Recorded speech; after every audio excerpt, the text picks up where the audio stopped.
이번 시간에는 북한의 대남 도발 사례와 양상을 이해하고 작전 환경의 변화와 작전에 미치는 영향, 그리고 형태별 적 위협에 대해서 배워보겠습니다.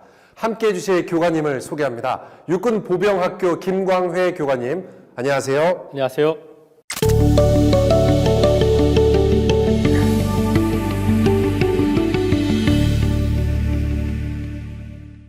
2020년 11월 기준으로 북한의 대남 도발 사례가 무려 3,000건이 넘는다는 사실을 처음 알았습니다. 정말 놀라운데요.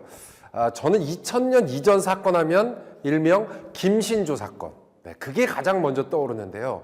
목다르와 시오, 이런 얘기를 해서 정말 온 나라가 충격에 빠진 사건이었죠. 그렇습니다. 1968년 TV로 중계된 기자회견에서 무장공비 김신조가 던진 말입니다. 1968년 1월 북한의 124 부대 소속 무장공비 31명이 청와대 폭파와 대통령, 정부 요인 암살을 목적으로 군사분계선을 넘어 서울에 잠입했습니다. 이들은 서울 시내에서 민간인을 사살하는 등 만행을 저질렀고 군경 합동수색 때는 침투한 31명 중 29명 사살, 1명을 생포했고 1명은 북한으로 도주했습니다. 침투한 무장공비들을 소탕하는데 열흘 넘게 소요됐으며 우리 측은 26명이 사망하고 민간인 포함 66명이 부상을 당했습니다. 정말 무시무시한 사건인데요. 1968년 11월 북한 무장공비가 울진 삼척에 침투한 사건도 대한민국을 정말 발칵 뒤집어 놨었죠. 그렇습니다. 그해 1월 김신조 사건에 실패한 북한이 1968년 10월 30일부터 11월 2일까지 세 차례에 걸쳐 무장공비 120명을 침투시킨 사건입니다. 120명이요? 그렇습니다. 약 2개월간의 작전 끝에 공비 113명을 사살하고 7명을 생포했습니다. 안타깝게도 우리 측은 군경과 민간인 등 26명이 사망했습니다. 1974년 9월 남한을 빨리 해방시키기 위하여 지하에다가 은밀한 침투로를 저속히 구축하라는 교시로부터 시작되었습니다. 높이는 1.2m, 넓이는 한 90cm 정도 됐습니다. 더 놀라운 건 이 궤도차가 다닐 수 있는 레일까지도 설치가 돼 있었습니다. 1시간에 더 1개 연대가 무장 병력을 한 상태로 또 중앙기를 갖춘 상태로 충분히 침투할 수 있는 그런 거였죠. 이 땅굴 같은 경우는 1땅굴보다 더 규모가 커졌습니다. 높이는 2m, 너비는 2.2m나 돼서 시간당 3만 명의 무장 병력과 전차, 차량, 야포 등이 침투가 가능한 겁니다. 제3땅굴 같은 경우도 대규모 땅굴로 만들어졌습니다. 차량과 중앙기로 무장된 전투 병력이 한 3명, 4명이 동시에 선 상태로 지나갈 수 있어서 3만 명이 1시간에 침투가 가능했습니다. 아이고야. 남북 적십자 회담이 처음 열리게 되는데 땅굴을 파면서 속전속결을 달성을 해나가겠다라는 그런 전략과 전술의 임무를 하던 시기였던 거죠. 1976년에도 북한은 판문점 공동경비구역 안에서 미루나무 가지치기 작업을 감독하던 미군 장교 2명을 도끼로 살해하는 사건을 일으켰습니다. 시대를 막론하고 정말 북한의 도발은 끊임없이 계속되고 있었네요. 1980년대에는 미얀마 아웅산 묘수 폭파 사건이 기억이 납니다. 1983년 미얀마를 방문 중이던 우리 대통령 및 수행원들을 북한이 암살하기 위해 일으킨 폭파 사건이죠.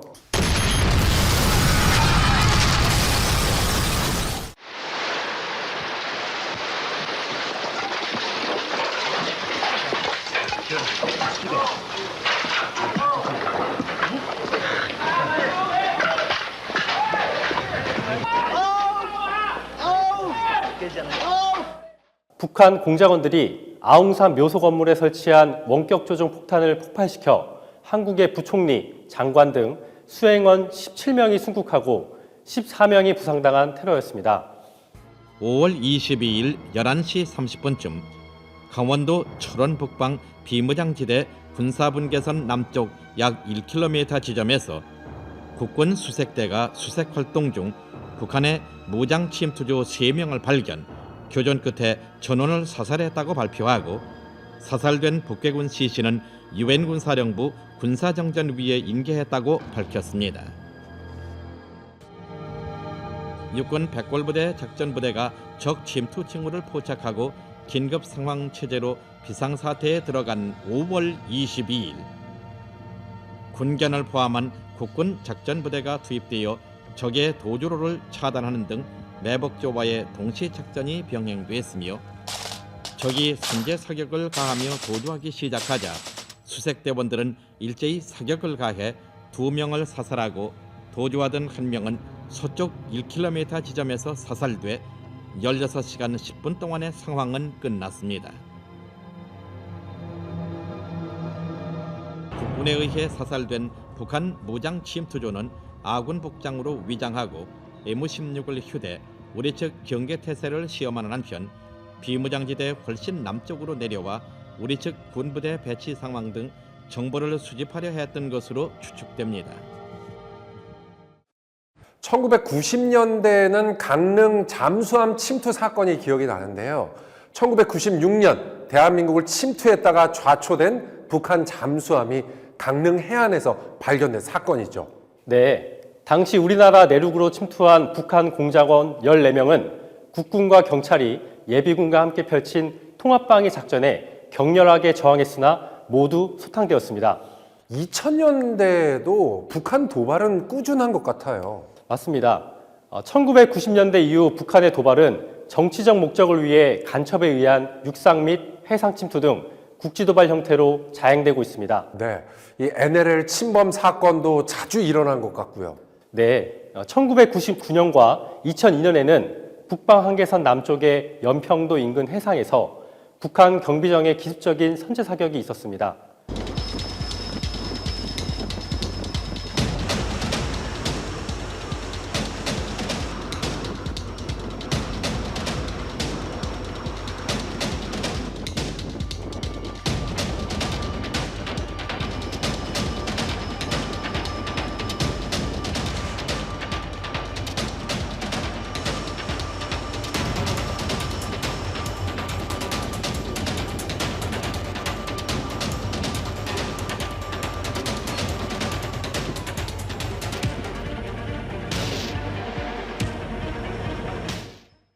이때 우리 해군 경비함정이 대응 사격을 실시한 것이 바로 제1차, 제2차 연평해전입니다. 그렇군요. 네, 당시 상황은 어땠나요? 제1차 연평해전 당시 북한은 어뢰정 한 척이 격침되고 다수의 사상자가 발생하는 큰 피해를 입었으나 우리 측은 해군 고속정이 경미한 손상을 입었습니다. 제2차 연평해전에서는 북한 경비적 한 척이 대파되고 사상자 30여 명이 발생했고 우리 측도 6명이 전사하고 고속정 한 척이 예인 중 침몰하는 피해가 발생했습니다. 2010년에는 천안함 피격과 연평도 포격전이 기억이 나는데요. 천안함 피격은 2010년 3월 백령도 인근 해상에서 임무 수행 중이던 해군 이함대 소속 천안함이 북한 어뢰 공격에 의해 침몰된 사건입니다. 네, 이 당시에 승조원 104명 중 46명이 전사한 가슴 아픈 사건으로 기억합니다. 3월 26일 밤 9시 22분 해군 1200톤급 초계함 천안함이 서해 백령도 서남쪽 해역에서 두동강 난채 바닷속으로 가라앉았습니다.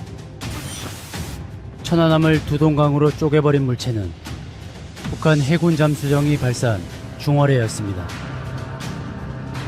한미는 이미 바닷속에 잠겨버렸고 함수도 오른쪽으로 완전히 기울어진 상태로 절반 넘게 가라앉았습니다.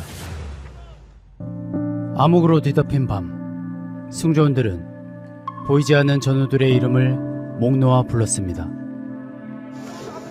한 명이라도 더 찾으려고 침몰하는 함정의 좁은 틈을 비집고 다녔습니다. 체온을 유지하기 위해 서로를 부둥켜 안고 먼저 살아서 나가라며 서로에게 구명조끼를 입혀줬습니다. 승조원들을 구조하러 온 고속단정이 도착했을 때도 환자와 계급이 낮은 전우부터 먼저 구조해 줄 것을 요청했습니다. 승조원들은 눈물을 머금고 침몰하는 천안함에 46명의 전우를 두고 나올 수밖에 없었습니다. 아직도 생생한 그 캄캄했던 밤, 차라리 꿈이라면 얼마나 좋았을까요? 아직도 이름을 부르면 금방이라도 웃으며 돌아볼 것만 같습니다.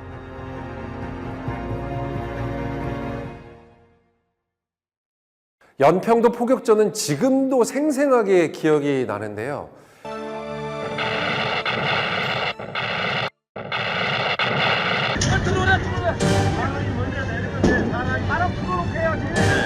저 어디서 날아온 거지? 2010년 11월 대한민국의 영토인 연평도를 북한군이 선전포고도 없이 포격하는 것으로 시작된 전투였지 않습니까? 네, 당시 북한은 1,700여 명의 주민들이 살고 있는 민간인 거주 지역까지 총 170여 발을 포격했습니다. 북한 포격으로 군인 2명이 전사하고 민간인 2명이 사망했으며 다수가 중경상을 입었습니다. 연평도 포격전은 정전협정 이래 최초로 발생한 민간 거주구역에 대한 공격이기도 합니다. 사격 훈련을 실시하고 잠시 정비 중이던 연평도 해병부대에 기습적으로 떨어진 북한군의 무차별적인 포탄 공격. 주민들이 거주하는 마을까지 포격이 진행되는 상황이었기에 곧장 K9 자주포로 즉각 대응에 나섭니다. 세계적 명품 자주포라고 평가받는 K9은 자동화된 사격 통제 장치와 포탄 장전 장치를 탑재했기 때문에 첫 사격 명령을 받고 길게는 11분까지 걸리는 기존 포의 초탄 발사 시간을 짧게는 30초까지로 줄여 신속한 반격을 하는데 안성맞춤인 무기입니다. 이렇게 우리 군은 신속한 대응 사격을 했지만 북한군은 연이어 2차 포격을 실시했고 연평부대는 30여 발을 추가로 사격하며 치열한 교전이 이어졌습니다. 3시 41분경 북한의 포격 중지로 치열한 교전이 끝나게 됐지만 불과 1시간이 채 안 되는 시간 동안 북한군은 해안포 등을 동원해 170여 발을 발사했고 연평도를 지키던 해병대 연평부대는 K9 자주포로 80여 발을 대응 사격했습니다. 6.25 전쟁 이후 처음으로 북한이 우리의 영토를 직접 타격하고 군인이 아닌 민간인이 사망한 최초의 사건, 연평도 포격전.